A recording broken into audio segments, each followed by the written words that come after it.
We're here for the Tilehurst End Podcast, episode 129, to celebrate something we never thought would happen. Even in our wildest dreams at the start of the season, this seemed like something that was out of reach, completely beyond our wildest dreams. I am, of course, talking about Dave Handbags Harris winning the Tilehurst End Prediction League. Woohoo! Oh, and we finished third in the championship as well. So, yeah, that was pretty nice as well. We will be talking about not just Mr. Harris's victory, but our place in the playoffs. We are there. We will be taking on Fulham at Craven Cottage in front of a sold-out away allocation. We'll get onto that, don't you worry, on Saturday before bringing them back to the Medeski Stadium on Tuesday. I hope you're ready for those playoff nerves, because they're coming thick and fast. We'll look ahead to that game and reflect on our final day win at Burton, all on this Tilehurst End Podcast. As I said, it's episode number 129. Thank you very much for joining us. My name is Dan Wimbush, editor of the Tilehurstend.com, and I am joined for today's show by the victorious, conquering, hulking hero that is Dave Handbags Harris. Dave, hello. Good evening. Proud of yourself, are you? Yeah, a little bit. Yeah, but yeah, understated as ever, just like Amsterdam. Yeah, Johnny's not qualified for the podcast on account of losing. So what we've got in instead is Mr. Marc Mayo. Marc, hello. Hello, how's it going? Not so bad, thank you. Do you think you would have won the Prediction League over Dave Harris? Well, I've had a good year in terms of Super 6 and Fantasy League this year, so I feel quite confident that my skills are doing well at the moment. We'll talk turns, but you are in line for a place in next season Prediction League if you keep up this form. We're going to elevate you. We're going to promote you. Yeah, I'm currently in a playoff with Hoops and Bucks of Oil, and maybe we'll see. Maybe do a playoff run-in. So. Absolutely. Just quick. Did you manage to nail any accumulators though? Did you financially gain from predictions this season? Hashtag gambler. Not so much financially gain, although I have stuck a tenner on Reading winning the playoffs because it's 5-1 and there's only 4 teams, and that's kind of value, isn't it? Yeah, but I thought Leeds are the favourites. Aren't Leeds going up? That was my impression from most of the season. That's what they were singing. They've probably got shorter odds than us, even so. Going up to 7th. Before I get too many threats from Leeds fans, we will move on. As I said, we've got lots to talk about. We've got the playoffs to look forward to. And of course, we'll start by looking back on the final game of the regular season, which was Burton 2, Reading 4. View from the Tilehurst End, recapping this week's championship action. So guys, we went into this game knowing that if we won, we would finish third in the championship and set up a game with Fulham. It was a prospect that, I'm not going to lie, I wasn't massively looking forward to in the build-up. But then when the game drew nearer, I was like, do you know what? Let's go and win this game. Let's get that third place. Maybe it was because I saw the fact that Fulham was at 5:30 on a Saturday and I thought that was more appealing than a trip to Yorkshire at 12 o'clock at midday. But for whatever reason, I hoped we were going to do it, and we did it. In fact, the way results went elsewhere, we didn't even need to win in the end because Huddersfield and Sheffield Wednesday both lost. So it was a win-win. But Dave, third in the championship, that is our 7th best finish in our history. It's phenomenal. You say at the start of the season, we were just hoping for perhaps a mid-table top half finish, but to finish third and with 85 points. And I haven't actually looked at the stats, but that's more than enough in many seasons to get a side automatic promotion. It's only the fact that Newcastle and Brighton have been bouncing off each other that have we been a little bit unfortunate in that regard. But third place, you've got to say hats off to them, even though we haven't exactly been convincing all season. It's phenomenal, absolutely phenomenal finish. Marc, where does this rank for you? I mean, season when we're saying it's the 7th best finish in the club's history, has it felt amongst that sort of excitement? And we've seen the other 6 within the past decade.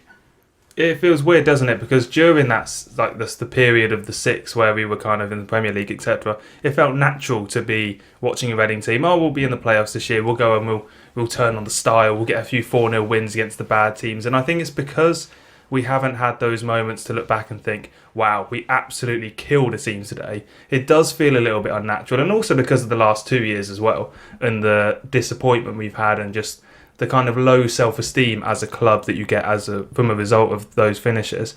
So it feels a little bit different, but it still feels good. Do you think it's a case, Dave, that maybe that we've just been a little bit spoiled, so we perhaps don't cherish this finish as much as maybe we would have in years past? I don't know. I think it's just pure the lack of expectation and that's borne itself out in attendances this season. There's no expectation really on this side. And there hasn't been all season. I think you look at the style of play, and to all intents and purposes, a lot of supporters haven't actually bought into it, despite the fact that we've won 26 games this season. So I think that's played a part in it. There is an element, yes, that you could argue of being spoilt, but certainly over the last 2 seasons, when the standards that this club has set since 2002 when we were promoted, and arguably before then, we have been a little bit spoilt, but I don't think that plays too much in the grand scheme of things. Okay, we talk about maybe not making it there in style, but you couldn't really disagree with the manner that we finished the season, scoring 4 goals away from home. We hadn't scored 4 goals in a game for the entire season. So, we left the best till last. Got a little bit hairy towards the end after going into a 3-0 lead. But Dave, you were there. Was this where does this rank in the best Reading performances of the season? Did it deserve the first 4-goal haul? Yes, I think we could easily have scored more. Jordan Abita was unlucky earlier in the second half. Joseph Mendes was unfortunate in just before half time. And at 3-0, it was coasting time. I mean, Burton had only created one real chance of note from open play when Al Absi pulled off the fantastic save when they hit the bar. But in the first half, in particular, it was a little bit kind of I wouldn't say edgy, but open. But Burton didn't really carve us open. The only chance they actually created was from a set piece at the far post, a header from the far post. Sorry. So in terms of the number of chances that we actually created on the day, 4 goals was easily just reward. Yeah, you talked about Jordan Abita being unlucky in a moment there. I think we're going to have to take a minute to... Mark, did Jordan Abita go for goal for his effort? No, this is a cross that has hit the far post and gone in fortuitously. This is I can't imagine he'd have meant that, purely because he's not the type of player who shoots from range, is he? He got the goal at Ipswich a few months ago, but otherwise I don't think he really has a pop so often, does he? Not so often, but he is known to put in a little lace behind the ball occasionally. Yeah, he's got skill. I mean, we've said this many times. He sees himself. He's been on interviews saying that, I see myself as a number 10 in an ideal world. So it's clearly he's got some shooting boots. However, he got the goal. You mentioned as well the man that got the first one, Joseph Mendes. He's a man now that's got 3 goals in his 2 starts. Mark, is he making a strong case to start at Fulham? I mean, we'll talk in detail about that. But how impressed have you been with Joseph since he's come into the side? Oh, massively. I still don't think I've seen him play in a league game because he hasn't turned up at the Medeski so much, has he? He's always been away from home that he gets played. And I think he's kind of the secret weapon that we've got against Fulham, because they're not going to, they're going to know obviously what he did at Villa and what he did on the weekend, but they're not going to have a massive dossier on his style. Certainly not in the way they know Kermorgant and Lewis Grabban. They'll know their games far better. So he is a secret weapon. I'd be tempted to start him at Fulham. I certainly wouldn't blame Stan for doing so. What was his performance like over the whole game, though, Dave? He scores that goal in the 3rd minute, but did he keep up that sort of performance level? He was raw. There's certainly you could argue there's a question over his first touch and actually his finishing. When he was through on goal, as I say, just before half time, he actually put the shot well wide. Although he did have through on goal, he did have a defender that was keeping him company. But it was hard working, and certainly, if remember we played Dominic Samuel earlier in the season, who looked thoroughly unconvincing. The impression that I get with Joseph Mendes is that there's more to him. There's a lot more to him. He's a lot more physical. He's pacey. He's 3 goals in two games suggests that he can finish. And certainly going by the finish at the first goal at Villa, you can't really argue that. So reasonably impressed. He was constantly on the move, constantly looking for the ball in behind, and Burton did leave a fair amount of space in behind. So there's more to come from him, but reasonably impressed enough to suggest that he should be in and around the first team squad. Yeah, as Mark said, it's nice just to have that extra option, that weapon, because it's been one of the key arguments this season, particularly before the January loan signings of the likes of Lewis Grabban, was that where are the other options for him? I mean, Yaku Mate, very raw as well. Dominic Samuel wasn't overly convincing in his time here. And no, hasn't been at Ipswich either, really. No, he's dealing with injuries, but yeah, he's not exactly shown he's dying to or crying out to start at championship level. So it's nice to have those extra options. Jan Kermorgant doing what he does best. Goal number 18 of the season. Just a fantastic season. I mean, we talked quite a lot about Jan in the past couple of weeks, but Dave, fitting that he capped off the season with a goal. Yeah, and an extremely well taken goal as well. It's nice to actually have a pullback that actually found one of our players. All too often we've managed to get him behind this season and around the flank and play a ball across, and it's been cut out by a reasonably well positioned defender. But yeah, he's had a fantastic season and really proved his worth to the side. The big talking point going into the game was, what would Jaap Stam do in terms of team selection? Now, he did make the changes, but the most heavily changed area was the defence. And we saw the welcome return of Paul McShane to captain the side at Burton. He was joined as well in the back line by our record signing, or reportedly record signing anyway, Thiago Ilori. He gets a start as well. I think that's his first start since his debut up at Derby. So he clearly likes that area of the country. So he gets to start alongside McShane in a back five. Dave, did it work for you? We did concede 2 goals. In the second half, we conceded 2 goals. Yes, in the first half, with McShane on the pitch, it was well marshalled. As I said in the opening gambit, that Burton didn't actually create a chance from open play. The only chance that they had, as I say, was from the set piece, which occasionally is going to happen. But certainly with McShane on the pitch, marshalling the back three, back five, it was pretty solid. And they only conceded the 2 goals when we went 3-0 up, and they clearly took their foot off the gas. The manner and the nature of the 2 goals conceded was questionable. They were very, very sloppy. Especially the first one. Yeah. With the ball played to Lloyd Dyer with nobody in behind George Evans covering. It's like, hello, wake up. But we still have more than enough in the tank, I felt, and as it proved that we could actually go on, still win the game, and still manage to score. So I wasn't overly concerned with the 2 goals conceded. The fact that we did concede more than that, the manner, and the fact that we can cut that out. Burton will be a very different proposition to Fulham. And again, I'm wary about discussing it too much, but just based on what you saw in the Burton game, would you have any worries about seeing that same defensive unit on Saturday? I wouldn't, provided they were a little bit more direct. They did play it around the back as they always do, and certainly look to play from goal kicks and the ball in keeper's hand. There were opportunities there, I think, for Burton, that I think Fulham would be a lot more ruthless with, which concerns me. So I think we would need to be certainly a lot more prudent with our ball playing around the back and look to be a bit more direct. We all sort of know what we get from Paul McShane. We thankfully seen quite a lot of him. But Thiago Ilori, as mentioned, it's just his second start. He's had a couple of appearances off the bench as well. What have you made from him in the short bits of action you have seen overall, including that sort of Derby game? Rusty. So he's not really had any opportunity to get any rhythm to his game yet. So we haven't seen anywhere near the best of him. But he's lightning quick. Once he takes him a while. One of those players, a bit like Brynjar Gunnarsson, it takes him a while to start getting up or to get up to speed. But once he's up there, there was one point in the first half where a Burton striker had about 2 yards on him, and Ilori was just about keeping pace. But once he actually got those legs moving, by Christ, it was ridiculous how quickly he ate up the ground. Yeah, you wonder whether that's so quick. You wonder whether that's a plan to deal with a certain Mr. Sessignon as well up at Craven Cottage. But again. So.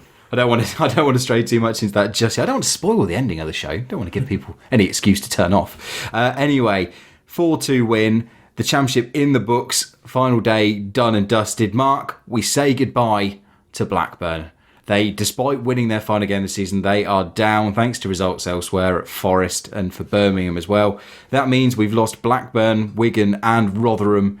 But we will gain Bolton. We will gain Sheffield United and one of Bradford and Millwall. And then coming down, we know that Middlesbrough and Sunderland will be in this division. Hopefully we won't be, so this is a moot point. But overall, are you happy with the changes to the Championship next season? It's pretty much like for like, isn't it, really? You've got one Northern side out, one Yorkshire side out, one Lancashire side in. I don't fear Sunderland and Middlesbrough as much as I feared Norwich and Newcastle coming down. I think those teams have a lot more rebuilding to do. Middlesbrough are probably going to hit the ground a little bit sturdier because effectively they are a championship team already. So I think they'll keep their units together. I don't think Sheffield United, they're signing Ched Evans, and all the politics aside, he's not that good at football at the moment. He didn't do particularly well at Chesterfield he was at. So yeah. I don't think Bolton are going to have much investment, so I don't foresee the Championship getting any harder for next season. Dave? pretty much that. So it's very much of a muchness. I mean, Bolton, they've still got their financial problems, and their squad is vaguely similar to that which actually went down 2 seasons ago, or last season. I think there'll be a different proposition under Parky, but Parky has so far utterly flopped at Championship level. His style of football is a little bit too pragmatic. He needs subtle nuances to his tactical game. I think Sheffield United will be a tough nut to crack. They'll certainly hold their own in the division. Bradford and Millwall. I think Bradford. I think they'd struggle, and they would need some serious investment. I don't think that they would be quite riding the crest of a wave. One thing they would have going for them is their support. It's magnificent in number. Millwall. I mean, we all know what Millwall are about. They're a League One Championship yo-yo club at the moment. The most they would think they would be able to hope for really is mid-table Championship. I don't think they would actually pull up many trees, particularly with Neil Harris in charge. Again, it's a bit like Parker. You look at their style of play, and it's literally based around lumping the ball up long to Steve Morrison and the other guy up there who scored 18 goals. So I'm not too worried about the sides coming up. I think we would have more than the measure of them if we stayed down. Sides coming down, again, Sunderland, they have a massive rebuilding job. If they keep David Moyes, though, and I think they give him a full season and a little bit of investment, I think he might just be able to do something. I think you just made yourself very unpopular amongst Sunderland fans. Well, he's staying, isn't he? Let's face it. Let's stay. He's staying. Middlesbrough, it depends on who they appoint. I mean, if Steve Agnew's in charge of them at the moment, does he stay, or is he just temporary? Who do they appoint if he goes? You can't really predict what they'll do, but they've proven with good tactical acumen at this level that they're a match for most sides, having been promoted last season. And who else is in the mix? You've got Hull, Swansea, or an outside chance of it being Crystal Palace. I think it's going to be one of Hull or Swansea, though, realistically. I think Hull are a little bit of a basket case, and I think as soon as they go down, they lose their Portuguese manager. I thought you were about to say another word beginning with B. I was about to hit the bleep button. No, not quite. But it would be quite nice if we could swap places with Swansea after what happened in 2011. Yeah, would be quite nice. Yeah, I think I'm with you, Mark. I don't see the Championship being very much more difficult next season if we do stay down. Not like the fear, as you said, that you had when you saw big teams like Newcastle taking the plunge. So, yeah, I think if we are in the league, I'm slightly disappointed that there's not more local games coming into the division. I mean, Millwall, I suppose, would be the lone exception to that rule. But, a very, very northern-looking Championship again next season. And we could be losing Fulham as well. Indeed. Yes, well, hope not. Hope not. It is. We will have a North v South Championship final no matter what happens. Yeah. So one to look out for. Anyway, that about wraps up the recap. So we'll have lots more talk about the Fulham game coming up in any other business. But in the meantime, we'll move on in to News Bites. Reading News Bites on the Tilehurst End Podcast. Okay, after last week's bumper edition of News Bites, which seemed to go on forever and ever and ever, this week we're down to just a couple of stories. First one is I'll hand over to you, Mark, because you carried out an interview with a member of Reading Council talking about the Royal Elm Park development. Yeah, it was with a guy called Ashley Pearce, who's a Labour councillor for the was on the planning committee and has been involved as a Reading season ticket holder and as a member of the council in the whole Royal Elm Park development, and that's been approved on the latest plans. There are tons more planning and approvals and all kinds of stuff that needs to come, but it's currently at a stage where it looks like it's chugging along. We chatted some good stuff. There's some stuff on the Greyhound track and actually who owns that. It's not the club or the council, so the kind of confusion over the future of that and how that might affect everything. The Green Park railway station is due for late 2018, as we chat about.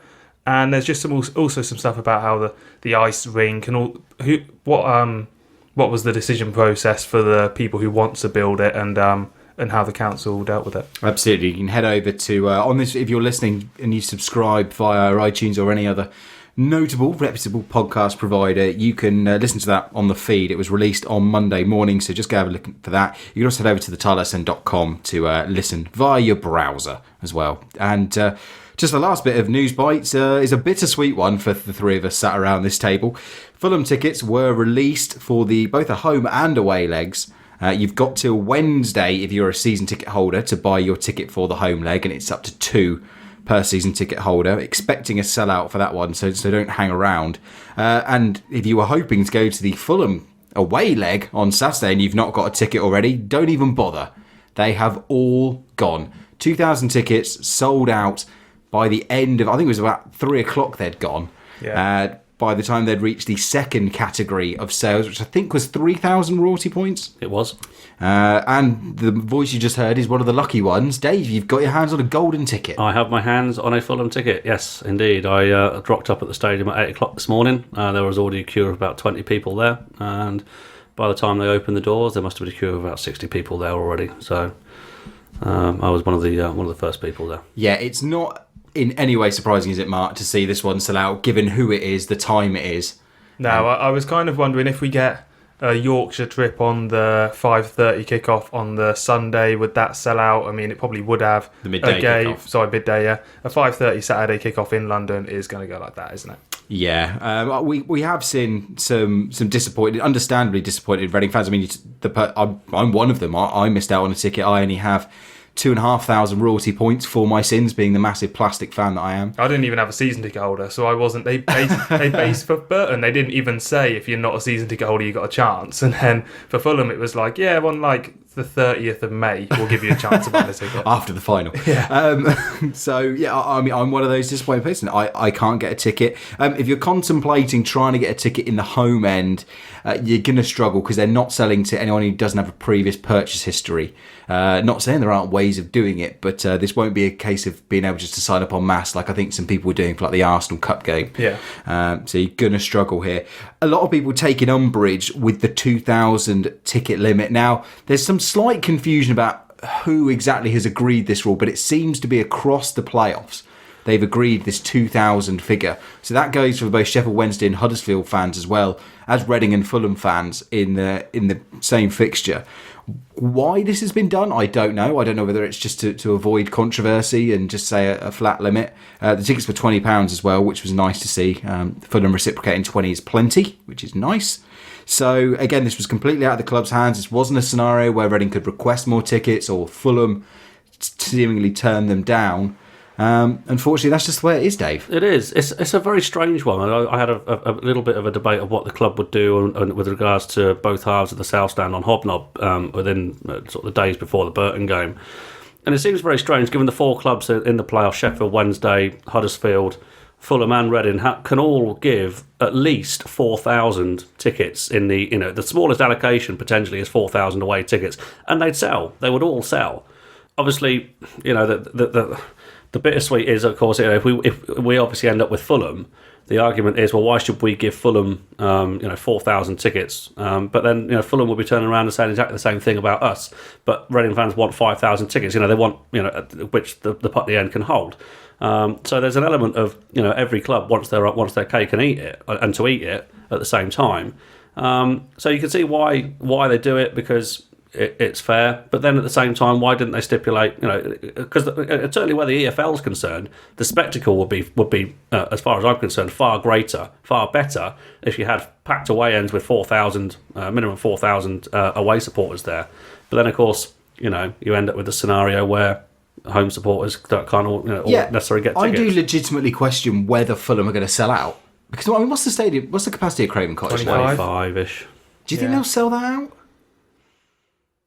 How many playoff campaigns have they had before? Well, not many. yeah, I mean, I think they will, but just as it were. I don't think it's going to be clean sweep, because they do, even for when Man United come in the Premier League, they still had that whole Putney End go to the away fans, because they had the sort of pseudo-neutral section, which they've begun putting a strip of segregation in, but then you still see fans in the pseudo-neutral section again. Mm-hmm. And I don't think it's going to be a neutral section for the playoffs. So it's an interesting one. They've never been the best supported club in the world, but again, I would feel quite bad if we stopped 2,000 home fans going for the Medeski game, because we only given 2.5 usually. Yeah, it's I think you hinted at it, Dave, though. It is actually, in a way, it's going to be an advantage for Reading, because they will only have 2,000 Fulham fans to deal with in that second leg. Not in, I don't say deal with, it sounds like a security issue, but deal with in terms of creating a wall of noise and sucking the ball into the net sort of thing. And it is 2,000, it's not 2,400. If you look at the, I looked at the, because I only got my my home leg, I paid my, I want to say my ticket, it wasn't actually a ticket at all, you don't get a ticket. Loaded your member card. Loaded my member card, there we go. And the person in front of me was looking at the south stand, and they've actually blocked off the first 5 or 6 rows. So that's clearly going to be netted, and presumably that's going to be exactly the same for the other side. So they're going to be taking out at least 300-400 seats purely on that, presumably because it is a flat 2,000 tickets. Yeah, it's going to be strange at Hillsborough as well, isn't it? Because you can usually get like that. That away stand at they've given them. I think I read they've given them the Cop at Hillsborough. Is that the away fans? Dave, you've been the there. Side. It'd be very strange with the game in the Cop because the away end is the Leppings Lane end. Yeah, it's and it's a big stand that as well. It's huge. I mean, we remember the last away game of the 05-06 season. We took 4,500 fans there and didn't even fill it. So it's a big stand and top tier.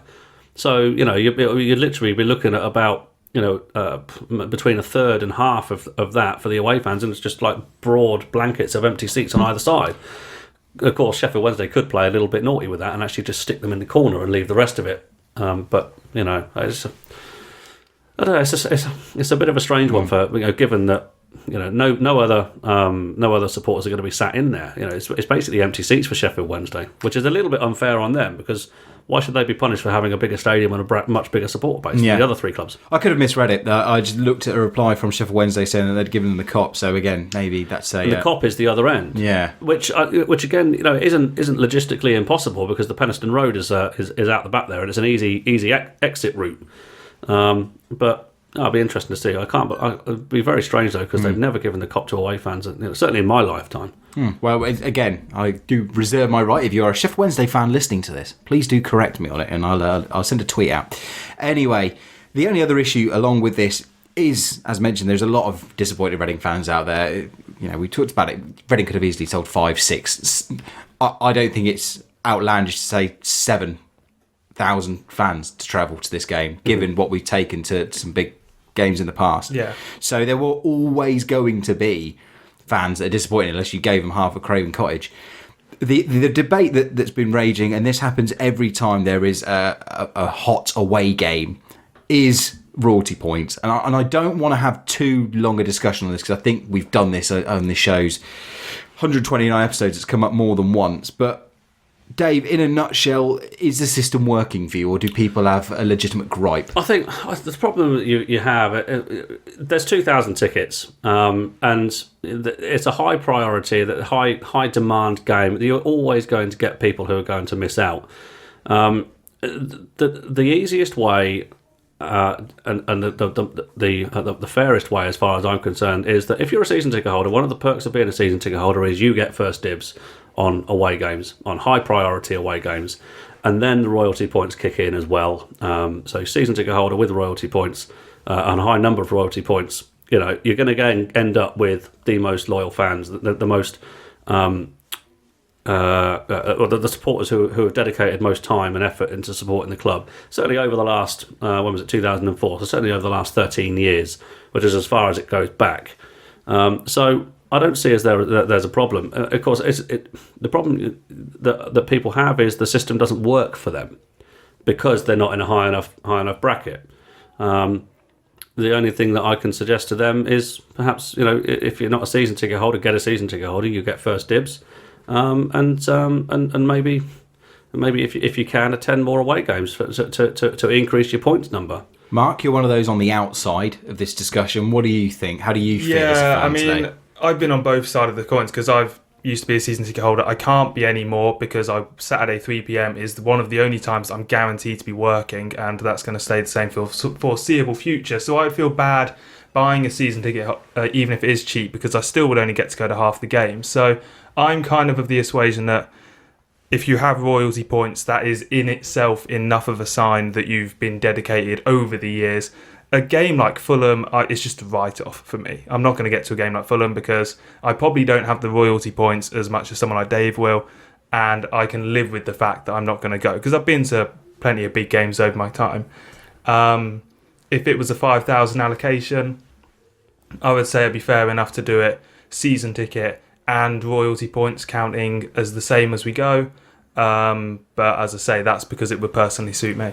I think just to and add to my previous point, the one thing that concerns me with what I've just said, but could be that people construe that I believe that they're not dedicated and passionate supporters, which isn't the case. I wouldn't question anybody's commitment to supporting Reading Football Club, because life circumstances do dictate what people can and can't do. And to add to that, I've been very, very lucky that royalty points were introduced at a time of life in my very early 20s when I was single. I had a fair amount of disposable income, and I was able to go to every single match for 5 seasons in a row. Happened to see the 2 best seasons ever, every single minute. On the back of that, I'm relatively young, 35 now. I still see a hell of a lot of football, and those 5 years, and of course, the 2 seasons either side of that, I only missed 2 games. So that's working for me at the moment. And so some people aren't so fortunate as that. Some people may have been in their mid 40s at a different time of life. Some people may have been at 10, and so at the age of 10, and so reliant on parents on taking them and whatnot. So a lot of the royalty points allocation is based a little bit on life circumstances and luck. Which I've been lucky enough to accumulate 4,500 points. Yeah, and that's about the only issue of the whole royalty point system that I maybe have a slight issue with. Now, you can go read John Keane's piece that he wrote back in 2014 around a similar debate when we were selling Brentford tickets back when going to Brentford was a novelty. So go read that. I retweeted that and put up on the Facebook page for an overall argument about the royalty point system. But I generally think it's working fine. I agree with both of you. I think it rewards the right people. The only umbrage I have is kind of what you were saying, Dave, in the time of your life that it is. I do wonder whether now that we are 13 years into the system, is it time to start clawing back some of those points from people? Should you be looking to the fans that for the past 5 years or 6, 7, whatever you want to call it, have been the most loyal?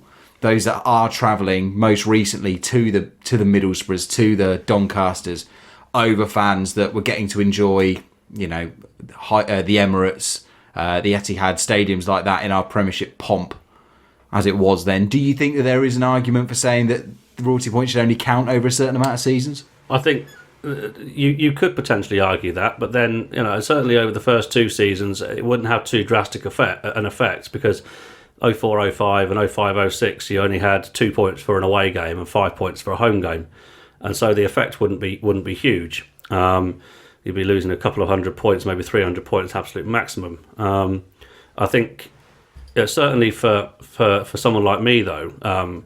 And as I know we discussed this beforehand, I'm at a stage of life where at the moment I'm not able to actually go to too many away games, but my commitment and dedication to supporting the football club, I would go to more away games if I could do. I would jump at the chance.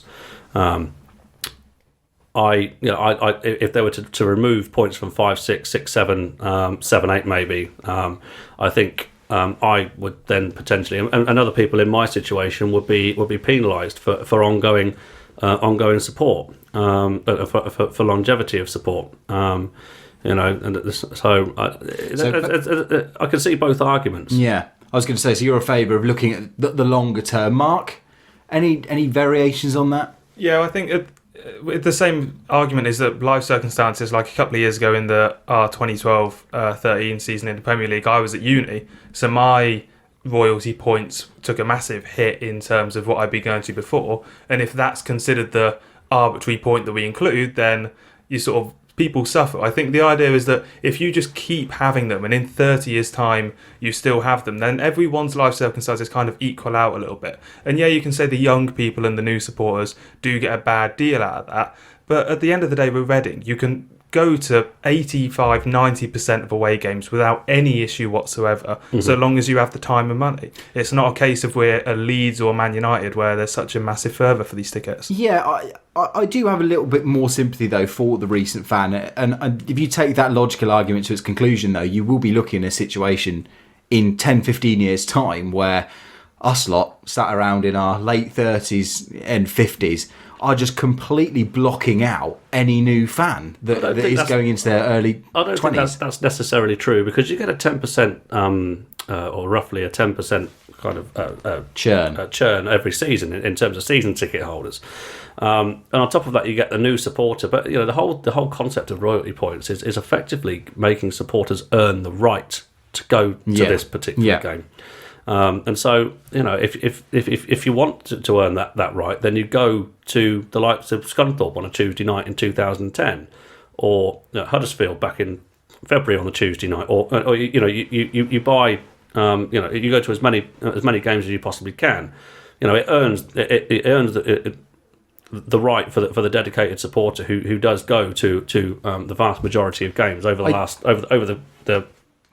the period. Yeah, my final point is I'd agree with that, because I was at Scunthorpe on a Tuesday night in 2010, so I'd like to... Maybe if that's the game we consider the most important of all. 2-2 draw or 2-0 win? Oh, no, 2-0 win. Was that 2011? That was 2011, yeah. There we go. Also a Tuesday night.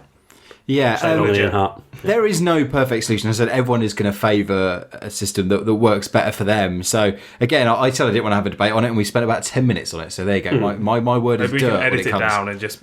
Yeah. What do you think about royalty points? Yes, that's very good. End. Yeah, thanks, Mark. We'll move on. Yeah, the wonders of the editing process. But no, I said it's a system that you're never going to please anyone. And that was the kind of key point in John Keane's piece that I flagged up earlier. There is no truly perfect system, but this is the one we've got. As I said, I personally favour some sort of a rolling period of qualification, but I completely understand those that think you shouldn't be penalised for what's happened recently. You've earned those points, keep them. So I think just thinking off the top of my head, maybe there could be some system where points aren't actually deducted, but they also look at the short-term purchasing history as well. Well, as I said, the only other thing that I can suggest going forward is that they just open up the brackets and go to a ballot system, and just say, instead of having your 3,500, your 3,000, and your 2,500, you just say anyone over 2,000, you go into a ballot, and you might get lucky and you might not. That could be another way of doing it, but then I suppose you would say, well, then what's the point of getting above it? But again, we're talking about theoreticals and stuff that isn't going to happen. But if you do have suggestions, by all means, email them into the show, thetilehurstend@gmail.com. Or if you fancy writing an article about it, as I said, John Keane wrote one a few years ago, but that doesn't mean you can't have your say.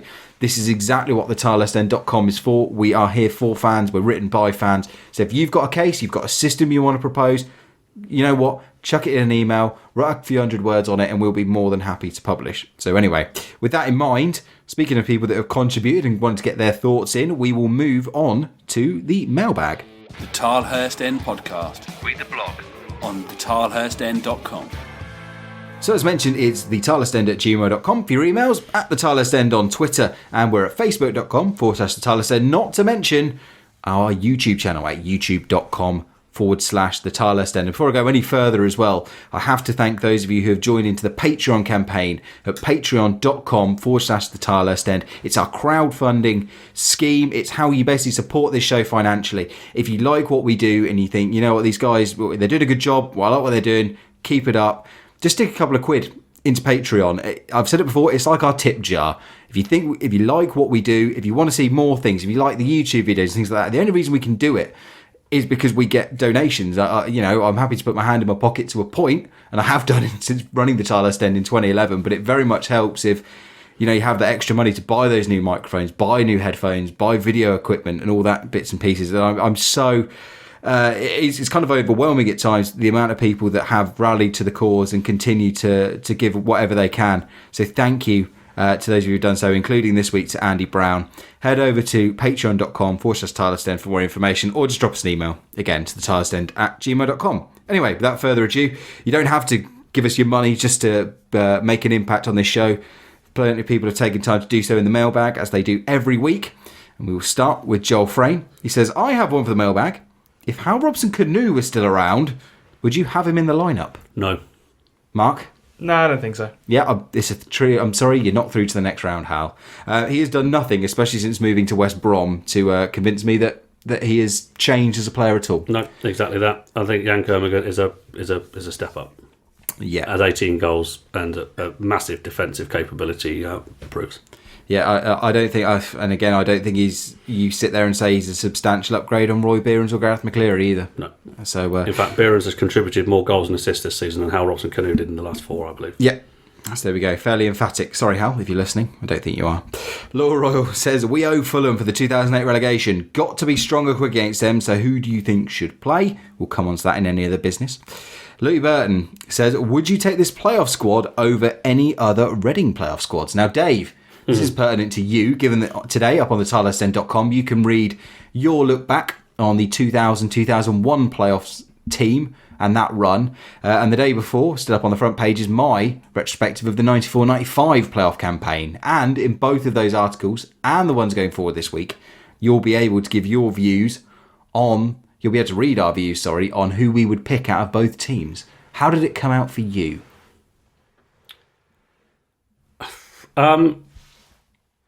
What did I do? 2001. I mean, it came out 6-5, didn't it? In terms of the actual comparison between now and then. Who won? I think it was the 2001 squad that got 6. It was.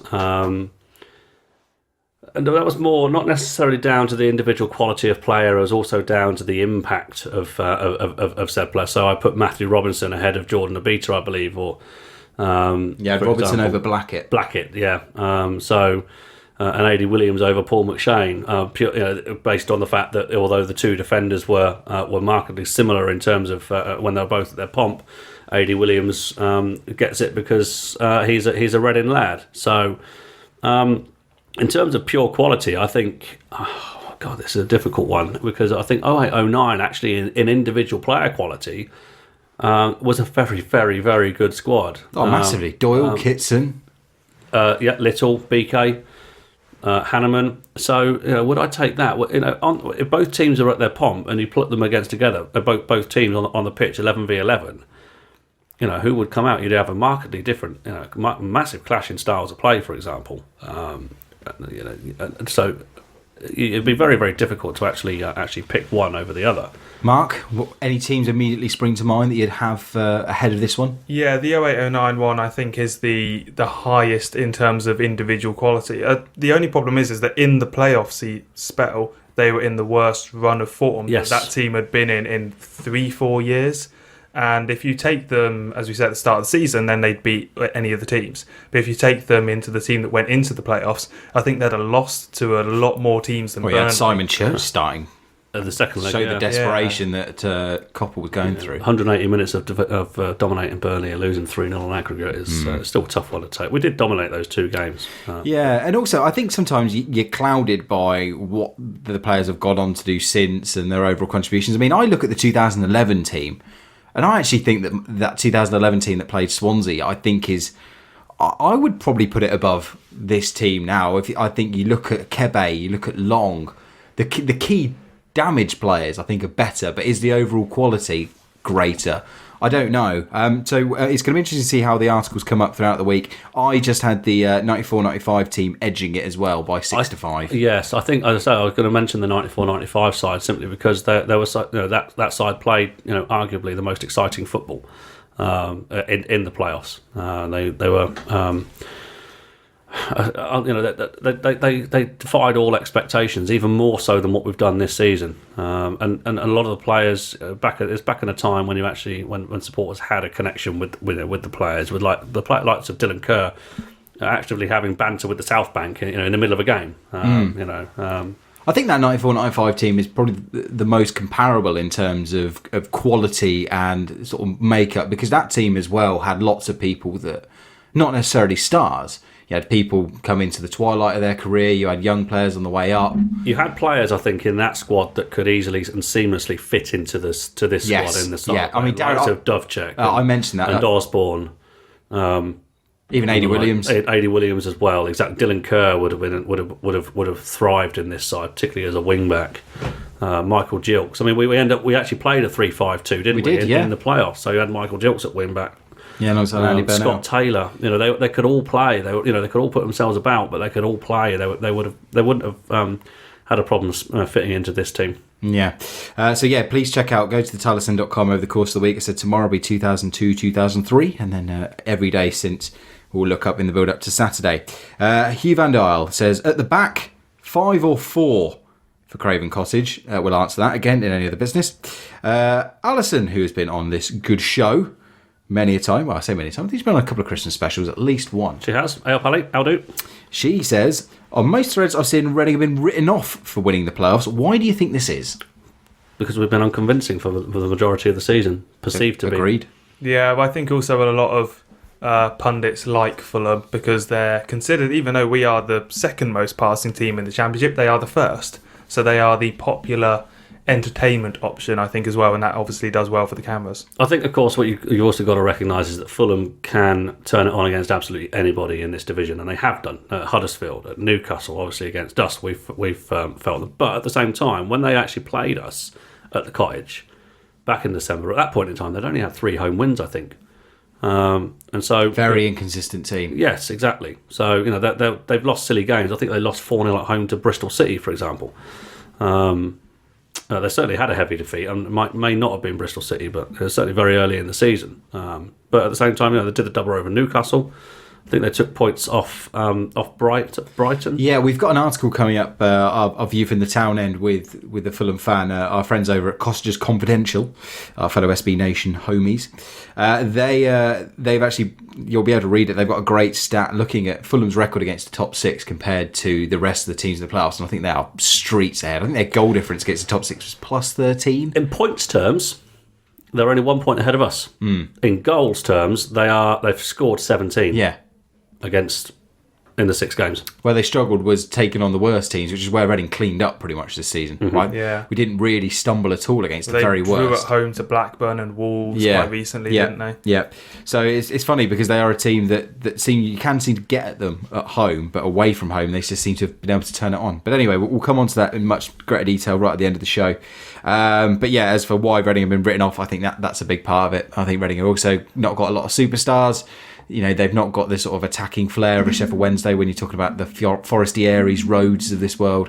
And they're not the feel-good David Wagner story. Which, do you know what? In a way, it has surprised me, actually, how David Wagner has attracted so much more attention this year than Jaap Stam. Despite Jaap Stam having that massive profile, I still... Do you get the feeling that he's flown a bit under the radar? Because I certainly do. Jaap Stam, yeah, absolutely. Because he's so understated, he's a bit kind of monotone. He's almost Steve Coppell-like, in that there's the reaction to a defeat and a reaction to a win is almost still a flat line. Whereas Wagner is he's obviously between him and Jurgen Klopp, they both obviously have a history together. They're both very similar characters. He's very very enthusiastic on the touchline, as Gary Monk found out, and people like a character, and Jaap Stam doesn't have that that all-encompassing character that leaves a good or provides a good story. Yeah, what I'd add to that is that Stam's considered quite angry by a lot of people. I think they see him as quite a grumpy, like a no nonsense defender, and that's not the most interesting type of person as far as on a human level works. And we've listened to a lot of Stam, loves talking about football, but as you say, Wagner gets involved in all kinds of capers, I think, that is far more newsworthy. He's much worthy of a TV miniseries than Jaap Stam. Is that what you're saying? Even though Jaap Stam is Batman, that is the case. Very, very true, yes. Fighting crime. And Zoran Novakovic says, we finished 5 points above Fulham, yet we're written off by the pundits and bookies alike. Annoying, disrespectful, but could it be in our favour? Yes. Absolutely, it could be, just like it has been in the past. I listened to Scott Malone today, he was talking on Sky Sports News, talking about how teams fear them. And I do get that feeling that maybe Fulham might be, there might be a bit of arrogance about that team that Reading could exploit. Yeah, I think so. I think, it was on Cottages Confidential earlier today, they did their own little stats piece, and it basically said that the first goal is going to be hugely crucial. And I sense that that's going to be true, is that if we get the first goal at Craven Cottage, then we can kill the game in a large sense because we're good at that. We've won 25 of the 27 games we've scored first in or something like that. So we are a an underestimatable team. It's chasing a game that absolutely kills you against Fulham. Absolutely, and if they score first, then that's going to be very bad for us. I think certainly there's an element. You will look at the 2 games that we played at home against Fulham, the game and half. We'd learnt our lesson. We set up totally differently. I think we'll absolutely see a back 3 on Saturday. I think we will play a different formation. We will certainly look to nullify their threats out wide, who absolutely annihilated us, particularly the right wing at the Cottage. I don't think it's going to be anywhere near as one-sided as that game was. No, we'll have learnt a lesson. Well, fingers crossed. As I've been saying throughout the show, we'll come on to this. Don't you worry, all your Fulham questions will be answered in the end of the show. We'd like to keep you hanging on. Matt Castle says, which players in this current squad do you think could make it in the Premiership? We've sort of had this question a few sort of times in the different guises about what sort of players you'd keep. Yeah. I think it's the same sort of names, isn't it? You know, your Liam Moores, your Gunter could probably do a job. Al Habsi were being around this team. I think Liam Kelly could thrive in that division. Yeah. Do you know what the thing is as well that's very difficult about this is until you see players in there, you don't know. I mean, going into 2006-07, you wouldn't necessarily have said Stephen Hunt is going to be one to thrive. No, in that division, and he turned out to be one of the stars of those 2 seasons. And Robson Kanu in 2012-13 as well. Yeah, exactly. So you can say that they've got the potential. You know, Kelly Starler player suits it. I seem to remember a lot of Reading fans absolutely slating Michael Antonio in his few efforts or in his few appearances for Reading, and look at him now. Exactly. So it'll be everybody's different. Everyone handles that pressure differently. So, but yeah, I think you can sort of guess the main sort of characters. So sorry, but that's a bit of a cop out, Matt. I do apologise. We'll come on to it. Don't you worry. When we get promoted after Wembley, we'll be discussing this in detail. Luke Jarrett, have you seen Dave Kitson's Instagram post about the 106-point season, and what's your take on it? No, we've not seen it at all. What's he done? Yeah, I don't know. He's taken umbrage with the treatment, what he perceives to be the treatment of the team in 2000 from 2005 2006. I'm not going to discuss this too much here because I will have an article up on the Tilehurst End that sort of looks into sort of trying to separate the fact from fiction about it. But gents, either of you two got any brief thoughts just from the top of your head? It seemed a very strange time to do what to say what he did. But I'm not really going to make too much comment other than I think it's. It's just unfortunate all round, isn't it? Based on what we know, I think it's a little bit unfortunate, a little bit misplaced. Mark? Yeah, I'm leaning towards that side as well, purely on the basis that I think we spoke to a couple of the old players and saw their off-the-record takes on it, and a lot of them are still playing as well. And if they're still playing, then they're less likely to come and do the golden gamble draw at half-time. I don't know exactly what Kitson wants. Time will tell. Yeah, and as I said, we will have a lot more on this. I'm putting an article together in between editing this very fine show. So hopefully keep an eye out for that either late tonight as you listen to this or tomorrow at some stage. So hopefully, as I said, we're going to try and delve through and see if he's got points to make. So either way, I said it's just an unfortunate distraction really during a week when we should be looking at the playoffs. Anyway, moving on. Nat says, given our last visit, what should Saturday's tactics be? Park the bus. And what's changed since December? Come on to that shortly. Jack Simons, is there any players you'd take from the other playoff teams if we got promoted? I'm going to limit this to one player per team. I'd love to have Sessegnon from Fulham, just saying it. Kearney from Fulham, please. Okay. Dave? Forestieri. Yeah, hard to argue with any of those. Alex Everson, 100%, he's talking about the ticket issue here. He says 100% people are going to complain about the point system again. Not moaning, I've missed out, but a progressive point system works better. Otherwise, how do your newer, but still loyal fans ever get the chance to experience bigger games? And again, I think we've tackled that one in detail. So go back and listen to News Bites if you're just tuning in there. So thanks for the question, Alex, and to everybody. I really do appreciate those and keep them coming in. So we will definitely have at least one more show this season, maybe and hopefully another one between the two playoff games. Anyway, regardless, as we've teased throughout the show, we will get into Fulham. It's the playoffs. The Tilehurst End Podcast. Any other business? Right, let's do this. Fulham, playoff semi-final, 2 legs, 180 minutes, plus, maybe a few extra from extra time and penalties, away from Wembley. This was the team throughout the season, and it was a common thing. We were asked numerous times who we wanted to avoid in the playoffs, and I think this was the team that came up time and time again, alongside Leeds, who, yay, we've missed out. We'll have to play them. So they have got the fear factor, as Mr. Malone talked about. Are you scared, Dave? No, not overly. I think we can beat them. We've shown that we can beat them. We've shown that we're the match of them, certainly at home.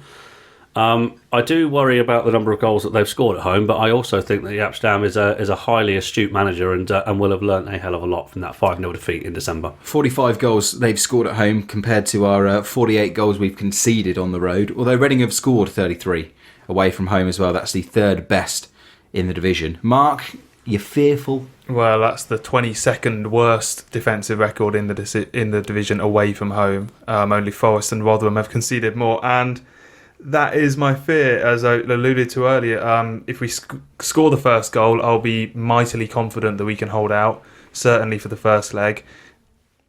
If we concede the second goal, or concede the first goal, then I'll be deeply worried that they can go and knock in 2 and 3 post haste.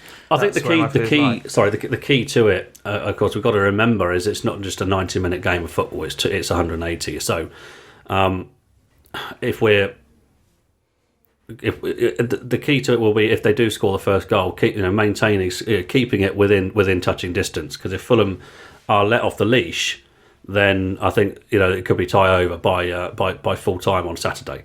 But I can't see that based on what Jaap Stam knows of them, how we're going to set up, that they are going to that they'll create chances, and I think we're going to definitely have to score. Maybe twice, but I just can't see them absolutely wiping the floor with us based on how we know playoffs go generally. Mark, who's got the better team on paper? If you had to pick one of those two teams, I mean, I'll go through the Fulham team. They've got Bettinelli in goal. They've got Odie, Malone, Tim Ream, Thomas Callas, Tom Kearney. A guy's name, is it Cabano? I don't know. Sure. Lucas Pearson, we've heard of him. Sonny Aluko, Ken McDonald, Chris Martin. Then you've got the likes of Johansson, Sessegnon, Burton, Scotty Parker still going, Ryan Fredericks as well, and Ayiti. I'm sorry for butchering all of those names. Do apologise, Fulham fans. But yeah, looking at those two teams, which squad would you rather have, Mark? I think for a championship season, I think we probably just edge it as we have for the season, because you've got the players in there. I mean, Kermagant you can pretty much cancel out with Martin. I would say the experience of McShane and Moore at the back is greater than what they have. And also Al Habsi behind them is also an advantage over their goalkeeper. They have more potential in that they're younger players. Callas, Sessegnon, Kearney are all potentially very good Premier League players. Whereas at the moment, there is that potential for them to lose it in a game. Which team would you have, Dave? I think, similar to Mark. I think ours. I think Fulham's is a team whose time will come. It's certainly not, if not next season, if they don't go up, then certainly the season after, if they can maintain it and keep it together.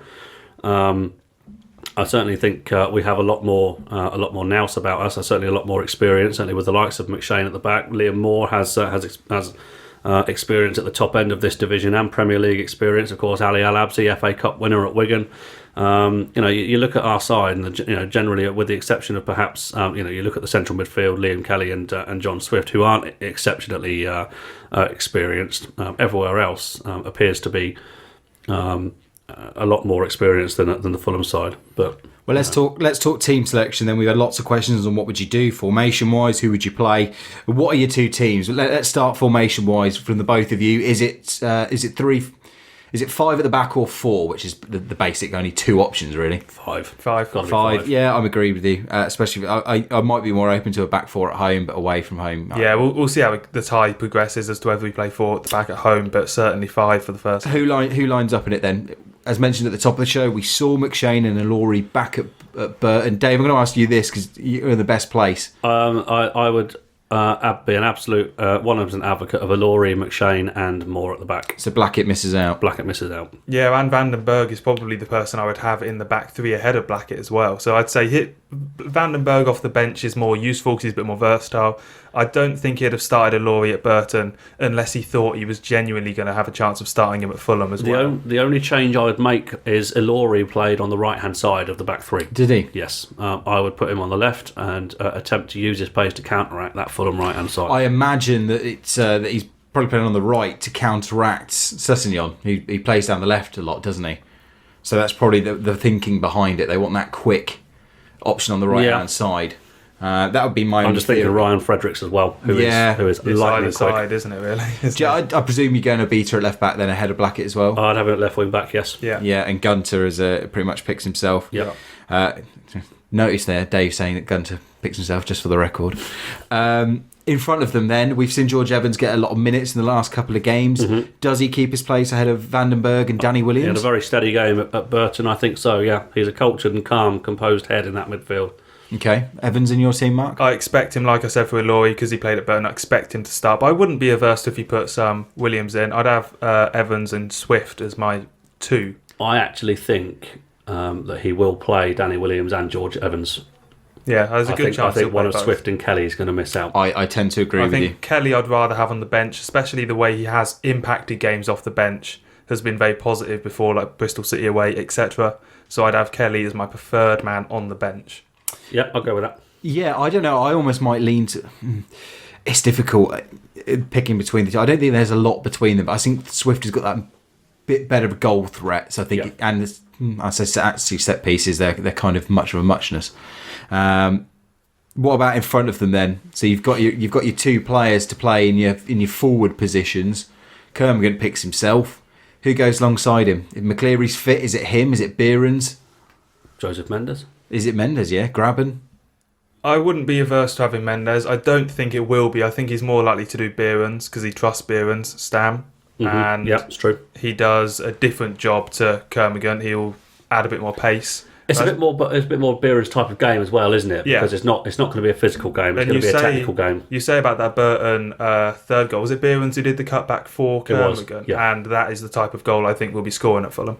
Yeah, I agree with you both. I think the trust factor is going to be massive for Stam in this one, and I think he's not going to want to stake his managerial reputation on gambling. And I also think that when you have people like McCleary, if he's say only 50% fit still, Graben, people, you have these options on the bench to change it if it is going badly. Mm-hmm. Whereas if you start with these players, I'm not sure that then putting on Behrens is going to change a game. Does that make sense? Am I making sense? Yeah, I know what you mean. Well, the bench, theoretically, the bench we've just picked is Vandenberg, Graben, McCleary, Kelly. I mean, that's as good a bench as you can really imagine, isn't it, at this level? Yeah, Blackett, Mendes, probably taking the other ones and alongside. Maybe Popper or something like that. So, yeah. Jordan Much nowhere near your team. What a shame. Oh no. Or Reece Oxford. Yeah. So yeah, that's how we go for it team wise. What are your gut feelings then? How's this going to go? The bookmakers have got Fulham 3-5 just to win this first leg. The draw's 14-5, and Reading are round about 5-1. 5-1 is huge. I know. Even I've stuck a tenner on that because it's just.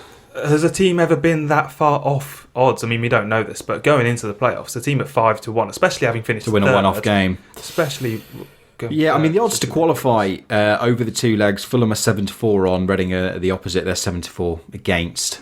So yeah, very nearly 2-1 on Reading to qualify here. I think we'll lose the first leg. Genuinely speaking, I think we'll lose the first leg, but I don't think it will be a heavy defeat. I think it will be a 1-goal margin.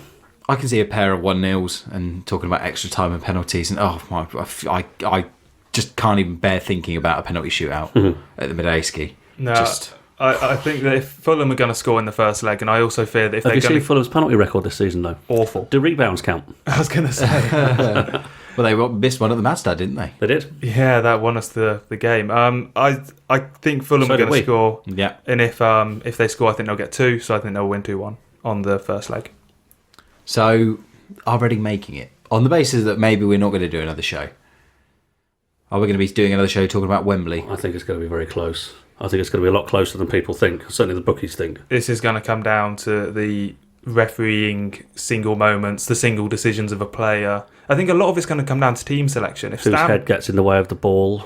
Have we had a refereeing appointment into this game yet? Don't believe so. Not that I've seen. No, I don't think so. While you talk, I shall look this very fact up. But carry on. But yeah, we've just picked a team for Stam. Stam can very easily disagree with us and go and pick a completely different team, in which case a lot of my faith will drain away very quickly. Yeah, it's that first leg, isn't it? It's the fear factor, and why we've talked about in other shows and across the YouTube channel things about, do we want the home leg first? There is that fear factor, and I don't think it goes away, and I don't think it's unreasonable either when you look at it going, do you want to risk that Craven Cottage factor in the first game? Because Reading chasing, even at home, we discussed this the other week, didn't we? We suggested that we would like the home leg first, yeah. And potentially hold on to a lead. But it is what it is. We finished third. We are, how many points are we ahead of Fulham? 6 was it? 6 points 6 ahead or 5, of them. something like that. So we've won 26 games this season. There's no reason why we can't win 1 or 2 more. Yeah, and we won at Sheffield Wednesday. We won at Villa. Both of those very hard places to go, and we didn't do too badly at Newcastle. We didn't do too badly at Huddersfield. So these are the type of games, if it comes down to sort of 81st minute 1-0 Fulham win, would we take that? I'd take it. Because that gives us a good chance. I don't think you're going to necessarily go all hell for leather to gain that equaliser at that point in time. If it's 1-0, then I think you play your usual game and you take it. If it's 1-0 in the second leg, of course, then different kettle of fish altogether, of course. But this is the key thing to the playoffs. We shouldn't be absolutely busting a gut to get an equaliser if we're 1-0 down, because we've got 90 minutes at home and we're having won 17 of our 23 games. Was it 16, 17? 17, wasn't it? 16 and a half, let's cut it in the middle. No refereeing appointments have yet been made for the semi-finals. I imagine that will come out in the next day or two. I'm sure we'll have an article up on the website, so stay tuned for that. Final question then before we wrap up the show. Are you nervous going into this playoff campaign? No, not really. As I said at the top of the show, in the days when we were thinking that Reading deserved every year to be in the playoffs, I was far more nervous that we'd screw it up, whereas this year I didn't expect us to be anywhere near here, so it's kind of lack of pressure. Yeah, I'm not. No, different reasons really. I mean, we've back in '95, back in 2001, and certainly going into the final days of the seasons succeeding that. Nerves were abound when we had something to play for. Obviously, we've got something to play for, but we've been there before. We know what the playoffs are about as supporters. Those of us that have been around, certainly since 2005, this is our third playoff campaign. So there's no reason to be nervous. We just accept it. We know that they're a lottery. They're a human lottery, and you just have to accept what happens. If Tony Rougier's head does get in the way of the ball, or if Fabien de Freitas does come off and give his only meaningful contribution to English football at Wembley, these are the things that happen in playoffs. And if Jem Karachan's shot hits the post, and Gary Monk manages to fling himself in the way of the second shot, and if Andre Biquet goes ape. Something. Yeah, and I'm still 22 years later. I'm still campaigning for Jason McAteer to retrospectively be given a red card for scything down Gilksy. I will get justice for Gilksy. He'd already been booked as well, hadn't he? Yeah, that was the worst thing. Don't get me started. Horrific. Anyway. Yeah. Peter Folks, I believe, was the referee. Just thinking, a couple of weeks' time, we'll have another one of those stories where we're absolutely furious that this happened. This is the beauty of the playoffs with Reading, though, is our failures you can pretty much pin on one single moment. It's toss of a coin, isn't it? Yeah. So in '95, the penalty. 2001, Rougier's head. 2003, Forster getting injured. Yeah. 2009, BK's mad moment. 2011, hitting the post. Yeah, these are the game-turning things that you can just pin on and suggest why. I'm blaming 2011 on Zurab personally, and he did lose a head. And Mr. Scott Sinclair, or is it Mr. Helen Flanagan? I don't know whatever you want to call him these days. Mr. I'm just bullying the Scottish Premier League. Anyway, well done, Brendan. That whole unbeaten season. Give you some credit. Found your home. Yeah, indeed. Anyway, That's it. level. There is nothing more we can say. You've just got to sit back, strap in and enjoy it, whether it's your first playoff campaign or if it's your sixth. You know, at the end of the day, this is what being a football fan's about. It's about the highs and lows. You know, I still, despite losing in the Cardiff final, I wouldn't trade it. You know, I'd take it all over again just for the joy after the Wigan game. Hell yeah. The pain at 95 at Wembley again, you get the brilliance of Tranmere away. You know, the hope springs eternal in all of those games, and they're moments you remember as a football fan. So enjoy it. As I said, if you've not got your ticket for the home leg, hurry up because you're probably going to miss out. If you are one of those 2,000 fans heading to Craven Cottage, you better make some damn noise because you're taking our seat. You're taking my seat, you're taking Mark's seat. And if I see you sitting on your hands at Craven Cottage, we're going to send Dave after you. I'll fall asleep. I'll probably have too much to drink. Hashtag drinkaware. Yeah, we'll send our incredible Hulk after you. Please stay tuned to the Tilehurst.com over the weekend. We'll have lots of build-up and not to mention all of the reaction and analysis. We will have a YouTube post-game show. I do apologise for not having one up after Burton. It was my birthday, so I was out. What kind of excuse is that? I know, terrible. As long as you're wearing orange on your night out. Yeah, on the night before. Well, it was nearly orange in the morning after, but that's a different story. Too many WKDs. Yeah, I was having a Jamie Vardy style party. Someone did actually buy me 2 bottles of Smirnoff Ice as my birthday present, which goes to show you my drinking history. Anyway, now we're talking about Smirnoff Ices. That's not that bad a drink, particularly if you mix it with lager and get yourself a turbo shandy. Wow. The VKs are back in. Our VKs are cool. That's what the students drink. Mark, hashtag drinkaware. Kids, drinking's not cool. But I mean, nothing wrong with VK Ice. Students. I used to drink when I was a student. Yeah. Wouldn't see me dead with it now. But Drink responsibly and please be over 18. Unless we get promoted, in which case, go hell for it. Those are the words. Those are the words and personal opinions of Mark Mayo, and and join us. Do not reflect those I'll be in the purple turtle. of the Tilehurst End or its subsidiary companies or whatever they put in legal disclaimers these days. Anyway, that is the show done. We'll hopefully try and get a show out on Monday, depending on what happens in the first leg. Of course, if we lose 4 or 5-0, you might excuse us for taking a hike on that one. But anyway, stay tuned. We're off to do a very quick Pub Chat Extra, looking back at some of our favourite playoff memories. And stay tuned as well on Friday. Myself and Mark will be doing a bit of a history lesson for those of you who do want to catch up on our playoff history. So, in the meantime, more than ever, come on, you R's. So are you R's. It's funny how the crumbs always leave a trail. Funny how the crumbs always leave a trail. Funny how they always leave a trail. You smile. Funny how the crumbs always leave a trail. Even when it seems there's no tell. Funny how the crumbs always leave a trail.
Get social with the boys. Find them on Twitter at the Tilehurst End. and facebook.com/the Tilehurst End.